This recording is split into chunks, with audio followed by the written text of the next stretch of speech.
પરીક્ષિતને જ્યારે ગૌરવ ગાથા શ્રવણ કરાવે, આપણે પણ ભગવાનના સંકીર્તનમાં ગાઈએ છીએ ને વાલા, આપણા મુખમાંથી શબ્દ નીકળે છે જ્યારે રણછોડરાયના દર્શન કરવા માટે જઈએ તો આપણે પણ ભગવાનને કહીએ છીએ કે હે દ્વારિકાધીશ, હે ડાકોરના ઠાકોર,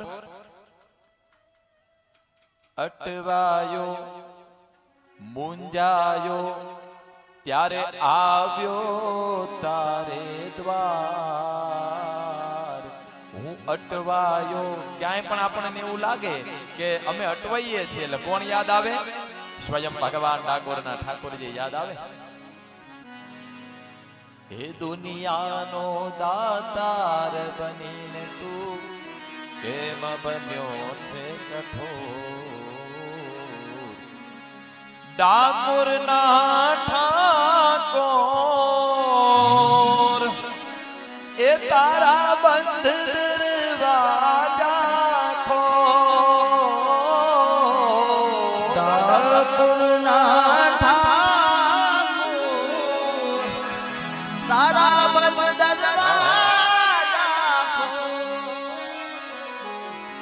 સુખદેવજી મહારાજ કહે છે કે રાજન, જ્યારે ભક્તરાજ પ્રહલાદની ઉપર વિપત્તિઓ આવી, સંકટો ઘેરાયા,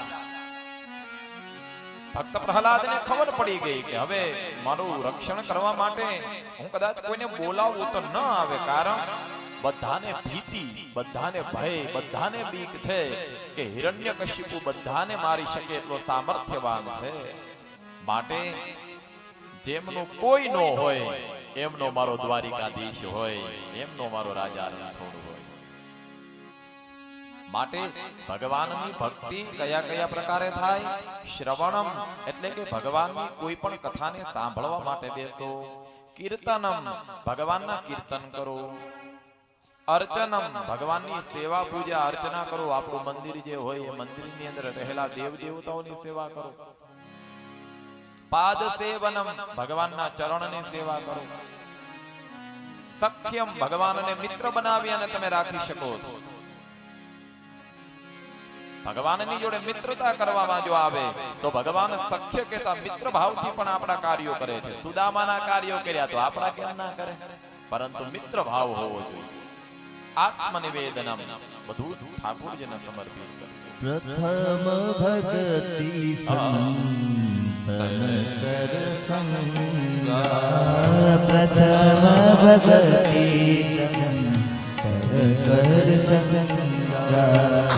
दूसरी रति मम कथा प्रसंगा. दूसरी रति मम कथा प्रसंगा. प्रथम भक्ति संतन कर संगा. प्रथम भक्ति संतन कर संगा. गुरुपद पंकज सेवा तीसरी भक्ति अमार. ज्योति भक्ति मम गुणगन करई कपट जगना. प्रथम भक्ति संतन कर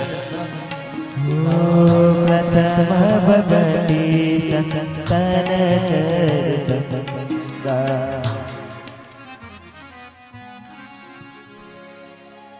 નવ પ્રકારની ભક્તિ જેમણે જેમણે પણ કરી એમને એમને કોઈક ને કોઈક સ્વરૂપે ભગવાને ફળ આપેલા છે.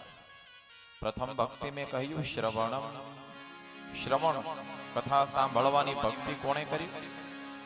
ભાગવતજીની અંદર પ્રારંભે એક પાત્ર આવ્યું કે જેમણે કથા શ્રવણ કરી, ગૌકર્ણના મુખેથી ગવાઈ અને ધુંધુકારીએ શ્રવણ કરી એટલે કે સાંભળી.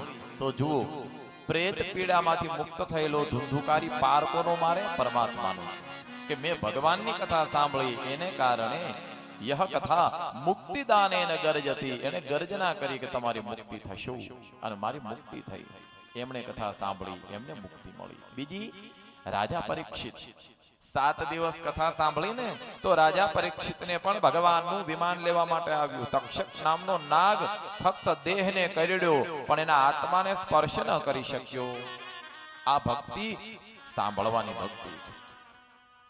માટે સાંભળો, ભગવાનની ભક્તિ સ્વરૂપી આ કથાને માણો, સાંભળો. બીજી કીર્તનમ, કીર્તન ભક્તિ કોણે કરી? કીર્તન ભક્તિ હાથમાં કરતાલ લઈ અને આપણે જોઈએ છીએ વિઠ્ઠલ વિઠ્ઠલ વિઠ્ઠલા પાંડુરંગ વિઠ્ઠલા. મહારાષ્ટ્રની અંદર મહાપુરુષે ભક્તિ કરી, ભગવાન એમને મળ્યા. મેવાડમાં મીરાએ કીર્તન ભક્તિ કરી તો ભગવાન એમને મળ્યા.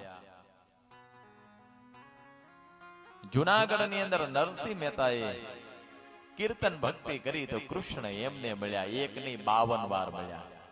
કેટલી વાર? નરસિંહ મહેતાને 52 વાર મળ્યા.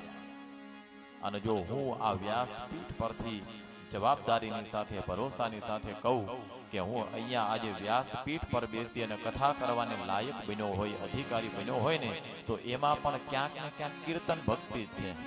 પણ એ કીર્તન ભક્તિ મારા બાની, બરાબર, નાના નાના હતા એટલે ગામમાં માતાઓનો જે સત્સંગ હોય એ સત્સંગ કરવા માટે મારા બા જાય એટલે મારે જોડે પેલો કરતાલ હોય ને એમનો ઠેલો એ લઈને જવાનું.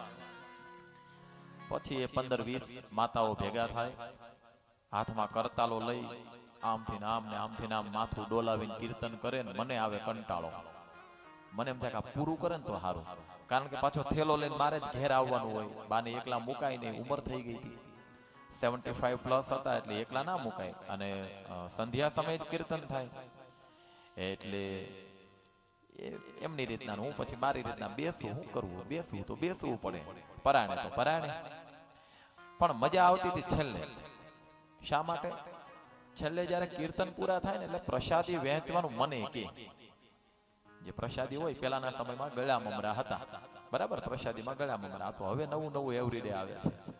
એ ગળા મમરા બાંટવા માટે, વહેંચવા માટે હું જાઉં એટલે પેલો જે થાળી હોય ને એ આખી ખુલ્લી ના રાખે, ઢાંકી દઉં ટુવાલથી, રૂમાલથી, કોઈ એવી વ્યવસ્થા હોય એનાથી ઢાંકી દઈએ. બધાને થોડી થોડી આપવાની, પછી જે બાકીની વધે ને આવતી 11 સુધી હાલે. એ રૂપિયો કેવડો મોટો લાગતો તો ખાલી એક વાર તો વિચારો.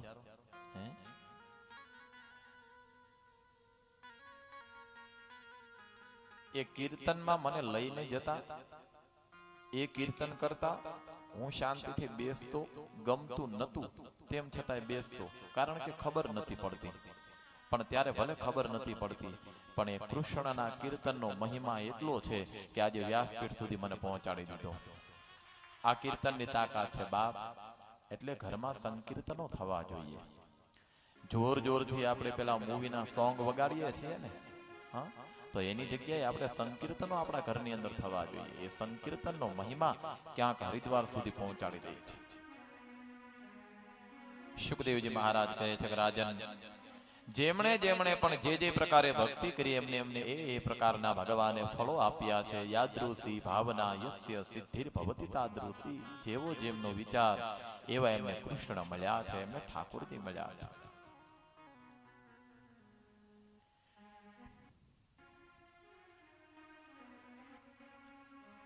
ત્યારબાદ કીર્તનમ, શ્રવણમ, કીર્તનમ, ત્યારબાદ સ્મરણમ, પાદસેવનમ. ભગવાનના પગ કોણે ધોયા?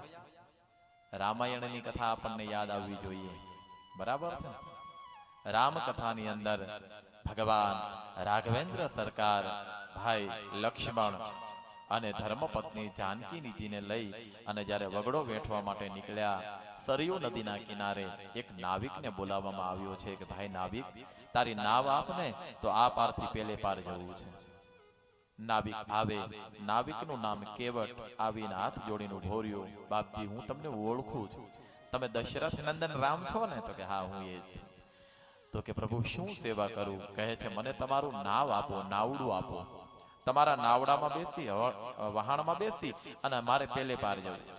કેવટ ના પાડે છે, મહારાજ, હું મારું નાવ ના આપું, મારું વહાણ ના આપું, એ તો મારી આજીવિકા છે.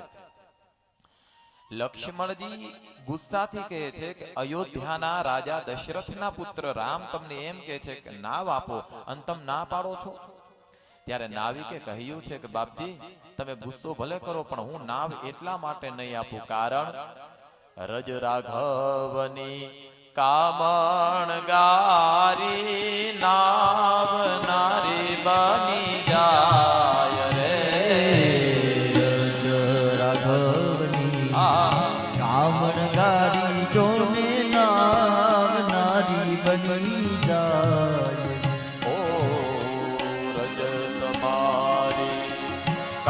કામણગારી નાવનારી બની જાય રે જગ મારી કામણગારી મારી નારી બની જાય અરે તો મારા રંગ જની તો મારા રંગ જની આજીવિકા કરી જાય ભગવાન ધોવા દ્યો રઘુરાય ધોવા દ્યો રઘુરાય સકમને પડ્યો રુદિયાની માય મારા પગ ધોવા દ્યો રઘુરાય તમારા પગ ધોવા દ્યો રઘુરાય લક્ષ્મણજીને કેવટ કહે છે કે બાપજી ગુસ્સો ના કરો આ તમારા રાઘવના ચરણની રજ એટલી કામણગારી છે ને કે મેં સાંભળ્યું છે જોયું તો નથી સાંભળ્યું છે કે જો કોઈ પથ્થરને એનો પગ અડ્યો તો એમાંથી પથ્થરમાંથી એક દિવ્ય નારી પ્રગટ થઈ ગઈ અને મહારાજ આ મારી નાવ નારી છે ને એ જો પરિવર્તિત થઈ જાય નાવની નારી બની જાય ને તો આ તો અમારો રોટલો છે બાપ અમારો રોટલો ટળી જાય અમારા કમાવાની આ વ્યવસ્થા છે તમારે ત્યાં અખૂટ ભંડારો ભર્યા છે અમારે તો ખોરડા ખાલી છે મારા બાપ મને તમારા પગ ધોવા દો રાઘવના ચરણ પ્રક્ષાલન કર્યા છે ઠાકોરજી ભગવાન રામચંદ્ર પરમાત્મા કહે છે ઠીક છે નાવિક તું ચરણ સ્પર્શ કરી શકે તું ચરણ ધોઈ શકે કઈ વ્યવસ્થા ખરી તો કે હા વ્યવસ્થા તો હોય જ ને મહારાજ ઘેરથી કાથરોટ મગાવી કાથરોટ કોને કહેવાય જેમાં માતાઓ બહેનો લોટ બાંધે એ કાથરોટ હોય ને નીચેથી ગોળ હોય એટલે એને તમે મૂકો તો આમ ડગમગે એટલે ભગવાનને કીધું કે પ્રભુ આમાં ઉભા રહી જાઓ અમારા ઘરે તો એકમેવ પાત્ર આ છે બીજું કઈ નથી આ છે રહી જાઓ પાત્રમાં ઉભા જેવા પાત્રમાં ઉભા રહ્યા એટલે પેલું મીઠું ડગમગવા અરે કેવટ મને પછાડી દઈશ ભાઈ કેવટ કહે છે કે મહારાજ મારા જોડે કોઈ બીજું પાત્ર નથી તમારે જો પડવું ન હોય ને તો મારા વાળ પકડી લો હું ઉભડક પગે બેસું મારા વાળ કસ કઈને પકડી રાખો એટલે ના પડો હા હા ભગવાને કેવટના કેશ પકડ્યા છે એ કેશ નહીં એના ક્લેશ પકડ્યા હતા સીતાજી બાજુમાં ઉભા જુએ છે કે કેવટ કેવો પરમ ભાગ્યશાળી છે લક્ષ્મણજી ઉભા જુએ છે કે કેવો કેવટ પરમ ભાગ્યશાળી છે અમે સાથે રહ્યા પણ કોઈ ચરણ ધોઈ શક્યા નહીં અને આને તો આંખની ઓળખાણ નથી ને એના પગ ધોવે છે વાહ કેવટ ધન તને ને ધન તારી ભક્તિને બાપ ભગવાનના ચરણ પ્રક્ષાલન કર્યા નાવડામાં બેસાડ્યા સીતાજીને બેસાડ્યા રાઘવજીને લક્ષ્મણજીને બેસાડી કેવટે નાવ ચલાવવાનું ચાલુ કર્યું કોન દિશા મેલે કે ઘડીક થાય તો આમથી આમ લઈ જાય ઘડીક થાય તો પાછા અડધેથી પાછા લાવે વળી પાછા અડધે લઈ જાય વળી પાછા અડધેથી પાછા લાવે લક્ષ્મણજી કે એ ભાઈ કેવટ આ શું આવાગમન કરો છો પેલે પાર પહોંચાડો રામજી કે હા ભાઈ કેવટ કેમ ઘડીક થાય તો આ બાજુ ઘડીક થાય પેલી બાજુ ઘડીક થાય આ બાજુ ઘડીક થાય પેલી બાજુ ભાઈ પહોંચાડે ને હવે ત્યારે કેવટના મુખમાંથી શબ્દ નીકળ્યા છે કે કાં ઠાકોરજી આ બે ચાર નાવડાના ધક્કા તમને આટલી બધી તકલીફ આપે છે અમે તો લખ 84 થી ભટકીએ છીએ તો અમારી શું દશા થતી છે એ તો ક્યારેક વિચારો અને હવે જો તમારે ઓલે પાર જવું હોય ને તો એક શરત સાથે ઉતારું કે હું તમને ઓલે પાર ઉતારું અને તમે મને ભવપાર ઉતારો તો હું તમને પેલે પાર તમે નાવિક લેવું દેવું હવે ના મેં ઉતાર્યા પાર ગંગાને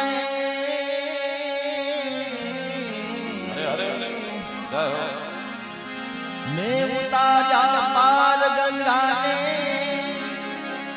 તમે ઉતારો ભવપાર હવે તમારા પગ ધોવા જો રઘુરાય તમારા પગ ધોવા દો રઘુરાય